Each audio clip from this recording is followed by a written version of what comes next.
अस्सलाम वालेकुम। मैं हूं जुनैद रशीद जिया ट्रेडर में आपको वेलकम कहता हूं।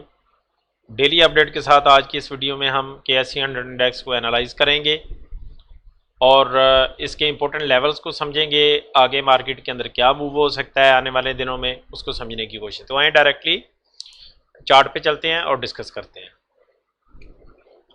अच्छा जी, आज का थोड़ा सा डिस्कस कर लेते हैं चंद सेकंड्स के अंदर। आज का लो जो रहा 45,765 का, हाई 46,000 और 61 पॉइंट्स के पे क्लोजिंग जो हुई है वो 45,939 की। ये हाई जो बना है 46,000 और 61 पॉइंट का हाई बना। चेंज हो रहा 147 पॉइंट प्लस के साथ मार्केट जो है 45,939 के ऊपर क्लोज हुई। 87 मिलियन का आज बिजनेस हुआ। जो मेजर कह लें कि टॉप लीडर्स में रहे बाई वॉल्यूम, उनमें ये मीरट पैकेजिंग लिमिटेड है, हम नेटवर्क, WTL बाइको और BOP हैं। ठीक है, उसके बाद इंडस्ट्रीज को अगर हम देखें तो इसमें जो मेजर पार्टिसिपेंट हैं जिन्होंने पॉजिटिव रोल अदा किया उसमें lucky, Colgate, FCCL, PSO, UBL etcetera, बाकी आप देख सकते हैं। ठीक है, इसी तरह TRG में नेगेटिविटी रही। जो मेजर एक किस्म के पार्टिसिपेंट रहा एक बेरिश पॉइंट्स की एडिशन के हवाले से, उसमें TRG, unity, Engro, Efert, avian और MCB वगैरह हैं। बाकी आप देख सकते हैं।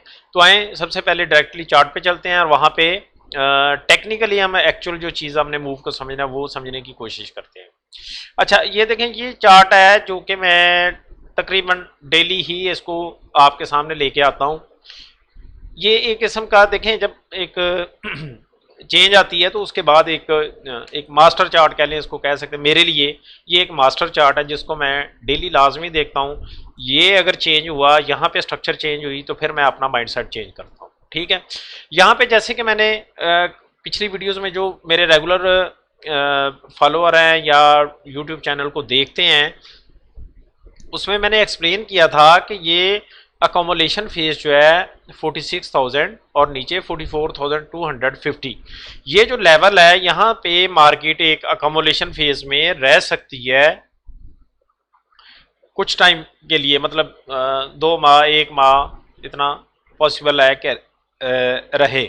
ठीक है, और इस अकोमोलेशन के बाद मैंने कल की वीडियो अगर आपने किसी ने नहीं देखी तो देख सकते हैं, उसमें मैंने ये चीज़ एक्सप्लेन की थी कि मार्केट एक बड़े मूव की तरफ भी इंशाल्लाह आने वाले दिनों में जाएगी। ठीक है, अब ये जो जाना है या ये जो मैं अल्फाज बोल रहा हूँ ना, देखें, ये जो लोग टेक्निकल को समझते हैं या मार्केट को अच्छी तरीके से समझते हैं कि हरफे आखिर कोई चीज़ नहीं होती, लेकिन एक चीज़ ज़रूर होती है। ये मैं बता दूँ, ये मेरा एक्सपीरियंस है कि मार्केट जब चेंज होनी होती है या उसने कोई बड़ा मूव बनाना है, नीचे का बनाए या ऊपर का बनाए, तो आपको पूरा पूरा मौका देती है निकलने का। ठीक है, आप की अंडरस्टैंडिंग इतनी होनी चाहिए कि उस चीज़ को समझ सकें कि भाई आगे क्या हो सकता है। ठीक है, ये तो सिंपली देखें एक चार्ट है, चार्ट तो मतलब सारी दुनिया देख रही है। जितने भी हैं व्यूअर्स, आजकल तो चार्ट आम हो गया है, हर बंदा ही इसको देख रहा है। तो फिर भी क्यों 95% या 98% लोग लॉस करते हैं? उसकी वजह यही होती है कि हम अंडरस्टैंड नहीं कर पाते और एक टाइमली डिसीजन नहीं लेते। ठीक है, जहां पे हमें एग्जिट करना या एंट्री लेनी होती है, ये प्रॉब्लम आती है। बाकी अंडरस्टैंडिंग तो आजकल माशाल्लाह मैक्सिमम लोग कर रहे हैं, हर बंदा देख रहा है इस चार्ट को, इस तरह की चीज़ों को सब, लेकिन फिर भी लॉस में ही रहता है। अब इसमें आज की कैंडल अगर आप देखें तो ये देखें 46,000 के पास इसने, अब अगर मैं इसको जूम करके आपको दिखाता हूँ, ये एक यहाँ पे रिजेक्शन आई इस ट्रेंड लाइन के पास, ये रिजेक्शन, और आज की कैंडल की क्लोजिंग जो है वो इसी जोन के पास पास हुई है। ठीक है, ऑलमोस्ट 46,000 के लेवल के पास ही हुई है। ठीक है, देखिए फिक्स कोई चीज़ नहीं होती, थोड़ा बहुत पॉइंट्स ऊपर नीचे हो सकते हैं, ये मैं साथ के साथ बताता रहता हूँ। सही है, अब कल की देखते हैं क्या होता है। ठीक है, जैसा कि कल मतलब जुमा है, एक्सपायरी है, तो इसमें और जो इस मंथ का है ऑलमोस्ट आज 28 है, कल 29, और बिल्कुल ये लास्ट सेशन होगा, तो इसमें शॉर्ट कवर होंगे, सेटलमेंट होगी, ये चीज़ें चलेंगी इसके साथ, ठीक है। तो ये चीज़ सुबह जो है प्रॉफिट टेकिंग देखने को नजर आ सकती है, ठीक है। अब यहाँ पे कौन सी ऐसी चीज़ है कि हमने समझना है कि भाई ये ऊपर मतलब निकले तो हम फिर अपना माइंड साथ ही चेंज करें। तो देखें यहाँ पे वॉल्यूम का आना बहुत ज़रूरी है, एक बिग वॉल्यूम का आना बहुत ज़रूरी है इस लेवल को ब्रेकआउट कह लें कि इसका ब्रेकआउट होने के लिए, ठीक है। ये ट्रेंड भी है, ट्रेंड लाइन भी है यहाँ पे, और यहीं पे ये लेवल भी है 46,000 का। यहाँ पे वॉल्यूम अगर नहीं आता तो ये ट्रेंड जो होगा ये वीक होगा, ये थोड़ा सा ऊपर जाके कहीं से भी नीचे आने के फिर चांसेस होंगे, जिसको हम फेक ब्रेकआउट कहते हैं। ब्रेकआउट तो वो होता है, लेकिन अगर वो कम वॉल्यूम के साथ होगा तो उसको हम फिर नहीं लेंगे, ठीक है। इसलिए हम उतना ही ट्रेड उसके अंदर करेंगे जितना बनता है, क्योंकि वो किसी भी लम्हे वहां फेक ब्रेकआउट होकर नीचे की जानब आने के चांसेस रहेंगे, ठीक है। अब मैं थोड़ा सा एक आज आपको डिफरेंट एंगल के साथ ये जो मैं बात करता हूँ ना कि भी 42,700 की बड़ा इंपॉर्टेंट लेवल है, यहाँ से नीचे जाने के चांसेस कम है या क्या चीज़ है। देखिए मार्केट के इंटरनल्स मतलब कुछ चेंजेस ऐसी आ रही होती हैं जिनको हम ऑब्जर्व कर रहे होते हैं, उसी की बिहाफ पे ये बोला जाता है कोई होप, कोई तुक्का या कोई अपनी गट फीलिंग, ये कोई चीज़ नहीं चलती मार्केट में। ये इन चीज़ों की जो रियल में काम लोग कर रहे हैं, जो सही टेक्निकल के साथ काम कर रहे हैं, इन चीज़ों की मार्केट में कोई जगह नहीं है, ठीक है। वो फेक ड्रामों में, फिल्मों में ये चीज़ें चलती हैं जो वो, यहाँ पे उन चीज़ों की कोई जगह नहीं है। वो तो फिर जब बंदा प्रैक्टिकल आता है ना फिर पता चलता है कि हाँ भाई अब करके दिखाओ, या ये सामने चीज़ है लाइव मार्केट के अंदर ट्रेड करके दिखाओ, तो फिर पता चलता है, ठीक है। मैं जो दिखाना चाह रहा था आपको, ये मैं थोड़ा सा हटा दूं इसको, उसके बाद फिर एक चलते हैं इसमें। अच्छा ये KSE 100 इंडेक्स का डेली का चार्ट है, ठीक हो गया। ये मैंने ये जो जोन आपको रेड लाइन का रेड लाइन नजर, ये वही 46,000 का है और नीचे वो 44,250 का लेवल, ठीक हो गया। अब मैं माइक्रो लेवल पे जाके इस चीज़ को देखने की कोशिश कर रहा हूँ कि भाई ये कैसे होगा या कैसे हम समझेंगे भाई ये चीज़ हो गई है, ठीक है। अभी देखें यहाँ से मार्केट ने नीचे से तकरीबन 43,000 के लेवल से आके पहली जो रिजेक्शन है वो यही 46,000 के पास से आई है, ठीक है। ये ऑलमोस्ट मतलब 3,000 पॉइंट का मूव बनता है। यहाँ से आने के बाद ये 3 कैंडल बनी, और 3 कैंडल के बाद एक ये जिस तरह की कैंडल बनी थी एक नीचे, मतलब हम प्रेडिक्ट कर रहे थे कि भी नीचे नहीं हुआ 2 सेशन में यहाँ, लेकिन यहाँ पे 46,000 के पास आके चीज़ रुक गई है, ठीक है। अब हमने अगले मूव को समझना है। अच्छा मैं जो बताना चाह रहा था वो कुछ ऐसे है, देखें ये एक इस लाइन को ना आप बड़ा पेरेंट ट्रेंड समझिएगा कि यहाँ से नीचे ही रही मार्केट, ठीक है। और जो माइक्रो मतलब या एक स्मॉल ट्रेंड बीच में से निकल के आ रहा है, जो कि इंपॉर्टेंट जहाँ पे रिजेक्शन आ रही है हम देख रहे हैं, वो ये वाला लेवल है, ठीक है। यहाँ पे वो चीज़ आ रही है। इस लाइन को मैं हटा देता हूँ। अच्छा मैं जो बताना चाह रहा हूँ वो कुछ इस तरह से है कि देखें ट्रेंड को समझना हमने कि ट्रेंड शिफ्ट हो चुका है, ट्रेंड चेंज हो चुका है, नहीं हो चुका, कितना हुआ है, आगे किस तरह की मूव हो सकती है, वो उस हवाले से है बेसिकली ना। देखें हमें मार्केट स्ट्रक्चर और ये चीज़ें अगर समझ आ जाए तो डेफिनेटली हम अपने ट्रेड अच्छे से अच्छे मैनेज कर सकते हैं, ठीक हो गया। अच्छा ये एक रेजिस्टेंस है जी, इस लाइन से ऊपर जब मार्केट ने निकलना है तो ये जो पीछे ट्रेंड नीचे से चल रहा था वो अप ट्रेंड में कन्वर्ट होगा, ये ऊपर का लेवल जो है ये, ठीक है। ये अंदाजे से वही 46,900 का लेवल आप समझ सकते हैं कि वहाँ पे ये जो ट्रेंड नीचे को आया था यहाँ से फिर वो बुलिशनेस की तरफ चला जाएगा, एक चीज़ हो गई। अब जो नीचे गिरते हुए में हमने इस चीज़ को समझना होता है कि भाई क्योंकि बिग प्लेयर जो होते हैं या वो इस तरह है ना कि वो ऐसे नहीं है कि किसी एक पॉइंट पे बाइंग करेंगे, ऐसा नहीं करते वो। ये जैसे वो चीज़ नीचे गिर रही होती है ना तो वो हर लेवल के ऊपर बाइंग करते जाते हैं। आपको ये चीज़ें विक एरिया के अंदर ये जो विक्स हैं इस ये बताती हैं, ये वो लेवल्स होते हैं जहाँ पे बिग प्लेयर जो है वो बाई करता है नीचे को गिरते हुए में, ठीक है। क्योंकि उनके पास बाइंग पावर बहुत ज़्यादा होती है, एक बैंक है, पैसा बहुत ज़्यादा, वो हर लेवल पे बाई कर सकते हैं, कोई इशू नहीं होता, ठीक है। अब कहीं ना कहीं से तो शेयर प्राइस या मार्केट ने रिवर्स लेना है ना, ठीक है। अब यहाँ से जहाँ से भी वो रिवर्स लेगी, ठीक है, तो डेफिनेटली उनकी एवरेज बाइंग होती है और वो प्रॉफिट में ऑल टाइम रहते हैं। हमारी बाइंग कैपेसिटी चूंकि कम होती है हमने बड़ा सोच समझ के एक ऐसे लेवल के ऊपर जाके बाइंग करनी होती है जहां से अप ट्रेंड स्टार्ट होने के मैक्सिमम चांसेस हों। ठीक है, हमें नहीं, फर्ज करें हमने यहाँ के इस ले लिया, एंट्री ले ली, इस कैंडल के ऊपर ले ली, ठीक है, नज़र तो आ रहा है, ठीक है जी, इसने इनगल्फ किया, ये वो सही है। अब यहाँ पे जो स्टॉप लॉस बनेगा वो भी बहुत बड़ा है टेक्निकली, यहाँ पे नहीं बनती है एंट्री, आपने एंट्री फर्ज करो ले भी ली, अब वो यहाँ से नीचे मजीद चलेगी, ठीक है। वो फिर यही होता है कि हम अक्सर यही कहते हैं कि यार हम जब लेते हैं तो नीचे की जानब चली जाती है चीज़। अब उसमें गलती यही होती है कि हम एक ऐसी जगह पे चीज़ ले रहे होते हैं जबकि डाउन ट्रेंड होता है, या फिर उस वक्त लेते हैं कि जब बहुत ज़्यादा चीज़ ऊपर जा चुकी होती है और वहाँ से उसने एक करेक्शन लेनी होती है तो हम उस वक्त बाई करते हैं, जैसे ये वाला केस है, ठीक है। यहाँ से ये करेक्शन आई, करेक्शन के बाद अब ये रेजिस्टेंस लेवल के पास प्राइस पहुंची हुई है, इसकी इंडेक्स पहुंचा, तो यहाँ पे बाई करना बेवकूफ़ी होगी, ठीक है, या ज़्यादा बड़ी लाट उठाना, बल्कि बाइंग करना ही बेवकूफ़ी होगी। यहाँ से ब्रेकआउट होने दे फिर, या नीचे आ जाए इस रेंज के पास तो फिर उस वक्त, ठीक है। तो ये कुछ गलतियाँ होती हैं। अच्छा, मैं वो जो चीज़ बात कर रहा था, देखें इस चीज़ को, ये देखिएगा, देखें ये एक, इसको स्ट्रेटेजी समझ लें या जो भी समझ लें, इसको ना एक तरीका कार के भाई ट्रेंड की स्ट्रेंथ को समझना है हमने बेसिकली क्या है। देखें ये जो मैंने लाइनें मार्क दो की हैं, इसको देखिएगा कि इस डाइवर्जेंस को और यहाँ पे इस लेवल को मैंने आपस में मिलाया। यहाँ पे क्या हो रहा है कि प्राइस या इंडेक्स जो है वो नीचे की जानब जा रहा है, लेकिन हमें यहाँ से एक स्ट्रेंथ नज़र आ रही है ट्रेंड के अंदर, एक बुलिश डाइवर्जेंस जो है, बुलिश डाइवर्जेंस स्ट्रेटजी जो होती है उसके हिसाब से हमें ये एक चीज़ अपसाइड को नज़र आ रही है, ठीक है। इंडेक्स नीचे को आ रहा है लेकिन ये चीज़ ऊपर को जा रही है, और अभी भी देखें, मतलब ये तो चले इसके साथ ही ऊपर को नज़र आ रही है, लेकिन ये जो चीज़ है ये एक उल्टी, दूसरे लफ्ज़ों में काम कर रही है, एक ऑपोजिट कर रही है काम के। इंडेक्स तो नीचे आ रहा है लेकिन ये बुलिश डाइवर्जेंस यहाँ पे डेवलप हुई है और स्ट्रॉन्ग किस्म की है। जितनी बड़ी डाइवर्जेंस होती है उतना ही एक स्ट्रॉन्ग ट्रेंड कह लें कि शिफ्ट होता है नेक्स्ट टाइम, मतलब जब चेंज होता है तो वो उतना ही बड़े ट्रेंड में कन्वर्ट होती है, मूव जो होती है, ठीक है। छोटी डाइवर्जेंस होगी तो वो छोटा ही मूव करेगी, यही वो वजह थी, ठीक है।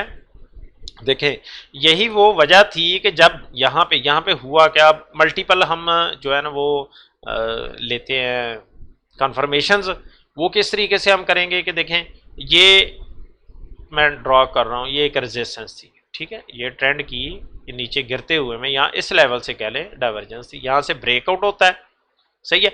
उसके पीछे देखें ये वो जो स्ट्रेटजी है, ये वो जो तरीकाकार है कि यहाँ पे हमें एक चीज़ नज़र आ गई है कि यहाँ पे ट्रेंड के अंदर एक बुलिशनेस है, यहाँ पे देखें ट्रेंड के अंदर जिसे कहते हैं स्ट्रेंथ होना, ठीक है, ट्रेंड के अंदर स्ट्रेंथ नज़र आ रही है, ठीक हो गया। ये ब्रेकआउट हुआ, पहली एविडेंस, उसके साथ हम किसी भी जो है इंडिकेटर का सहारा ले लेते हैं, जैसे कि मैं आमतौर पे इस तरह की जो होती है सीन होता है, इसमें ये EMA 20 का यूज़ कर लेता हूँ, ठीक है। यहाँ से ब्रेकआउट हुआ, उसके बाद ये EMA 20 का भी ब्रेकआउट हुआ, लेकिन आप देखिए गौर कीजिएगा इस कैंडल के ऊपर यहाँ पे एक दफ़ा रिजेक्शन ज़रूर आई है, यहाँ पे बंदा हिल जाता है एक दफ़ा कि हाँ हो सकता है नीचे ना आ जाए मार्केट, ठीक है। लेकिन जब कन्फर्म हो गया इस कैंडल के ऊपर, ठीक है, तो अब क्या सीन है, अब गौर से देखिएगा ज़रा, ये मतलब इसको मैं हटा रहा हूँ, ठीक है, ट्रेंड का ब्रेकआउट, EMA 20 का ब्रेकआउट, और ये बुलिशनेस आप देख सकते हैं कि यहाँ से अगर मैं पॉइंट देखूँ 44,920 और ऊपर 46,000 के पास, ठीक है।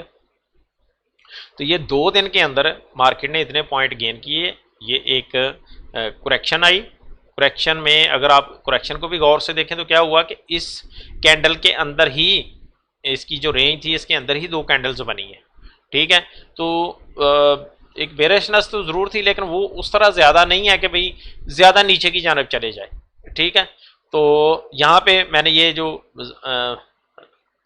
ब्लू जो है वो एक एरिया मार्क किया है ऊपर 46,000 का। अब यहाँ पे क्या प्रोबेबिलिटी, एक चीज़ देखें, यहाँ पे ये चीज़ तो श्योर शॉट हो गई ना, कन्फर्म हो गई कि अब मार्केट इंशाल्लाह यहीं पे कंसोलिडेट करेगी या फिर अप ट्रेंड की तरफ जाएगी। बहुत ज़्यादा नीचे जाने के चांसेस नहीं है। जैसे कि सोशल मीडिया पे आमतौर पे मैंने मतलब दोस्तों से सुनता हूँ, क्योंकि बहुत कम टच में होता हूँ, कि भाई वहाँ तो 38 पे जाने की बातें हो रही हैं, 40 पे जाने की बातें हो रही हैं। तो ये तो अपने अपने समझने की बात है फिर, ठीक है ना। और ज़्यादा लोग उन्हीं को पसंद करते हैं, ये भी मैंने देखा है। अच्छा, तो बहरहाल अपनी अपनी है जी। अच्छा, यहाँ पे ये जो है ना एक अप ट्रेंड का सीन डेवलप हो रहा है, सही है। अब यहाँ पे जो मेरी प्रोबेबिलिटी है कि मार्केट जो है यहाँ पे ये जो एरिया, बड़ा एरिया मैंने बताया था, जैसे कि यहाँ पे कंसोलिडेट हुई, ये वाला सीन भी हो सकता है। और यहाँ से ज़रूरी नहीं है, क्योंकि वो तो पास्ट में हुआ है। यहाँ पे कुछ इस तरीके से चीज़ें हो सकती है, इस तरीके से, ठीक है। यहाँ से कोई एक दो डबल बॉटम या ट्रिपल बॉटम बने और यहाँ तक मार्केट जाए, ठीक है। ये प्रोबेबिलिटी हो सकती है, या इसको नीचे खींच दे, सही है। तो ये वाली चीज़ भी हो सकती है कि एक दो दफ़ा यहाँ पे, दो दफ़ा बना के डबल बॉटम या सिंगल बॉटम के साथ ही ऊपर की जानब जाए, ठीक है। ये क्लियर हो गया। अब मार्केट का मूव जो है हमें जो एक एविडेंस के साथ, जिसमें इंडिकेटर भी आ गए, जिसमें प्राइस एक्शन भी आ गया, ठीक है, हर चीज़ आ गई, उसके साथ हमें ये चीज़ क्लियर श्योर शॉर्ट हो जाती है कि मार्केट नेक्स्ट जो है वो इंशाल्लाह एक साइडवे मूवमेंट में या अप ट्रेंड में जाने की तैयारी कर रही है, ठीक हो गया। अब यहाँ पे हमने ये, जब ये चीज़ क्लियर हो गई है आपको, तो फिर आप मतलब अपने शेयर भी उसी के लिहाज से ट्रेड मैनेज कर सकते हैं, बना सकते हैं। इजी होता है कि भाई हाँ, एक चीज़ मतलब श्योर शॉट है कि भाई ऐसे हो जाना है। मसलन मैं एक छोटी सी आपको ना एग्जांपल देता हूँ इस हवाले से कि भाई कैसे, देखिएगा, ये ना आगा का ट्रेड था, ये मैंने दिया था अपने व्हाट्सएप ग्रुप के अंदर, ये देखिएगा। और ये डेट जो है अक्टूबर 25 आ रही है, ठीक है, आज 28 है। तो ये 3 दिन पहले आप कह सकते हैं कि मैंने ये वाला एक ट्रेड दिया था। इसमें फर्स्ट टारगेट का मैंने जिक्र किया था कि बॉटम से आप बाई करें, ठीक है, क्योंकि काफ़ी ये नीचे रहा, इसने काफ़ी मौका दिया इस हवाले से। और फर्स्ट टारगेट जो है 32 और सेकंड 36, स्टॉप लॉस 23 का मैंने दिया था, सही है। तो ये देखें, इस तरह जब आपको श्योर एक चीज़ होती है, मैक्सिमम प्रोबेबिलिटी होती है, हम मल्टीपल एविडेंस के साथ एक चीज़ को निकालते हैं कि भाई ये चीज़ किधर मज़ीद नीचे जाएगी या नहीं जाएगी या क्या होगा, ठीक हो गया।